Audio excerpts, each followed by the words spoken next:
बड़ी खबर आई उत्तरी गाजा से। इजराइल ने उत्तरी गाजा में हमास का कंट्रोल रूम खत्म होने का दावा कर दिया।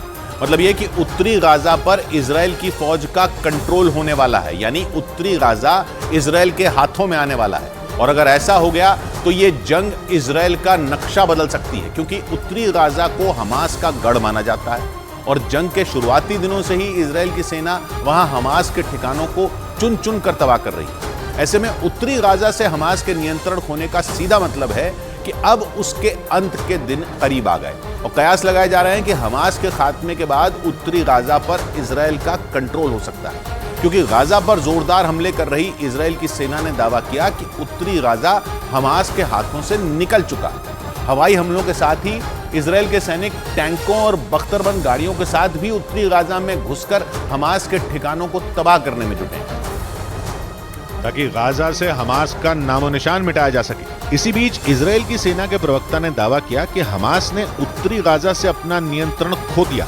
और अब वहां उसके लड़ाकों के पास बस बचे कुछ दिन ही बाकी हैं। הם עוזבים כי הם מבינים שחמאס איבד שליטה। इजराइल की सेना ने उत्तरी गाजा से हमास का सफाया करने के लिए अपनी पूरी ताकत झोंक रखी है, जिसमें वहां हमास को भारी नुकसान पहुंचाने का दावा किया गया। यही नहीं, इजराइल की सेना ने दावा किया कि उसके हवाई हमलों और ग्राउंड ऑपरेशन के दौरान उत्तरी गाजा में हमास के ज्यादातर ठिकाने तबाह हो गए और कुछ ही दिनों में हमास का वहां से सफाया हो जाएगा।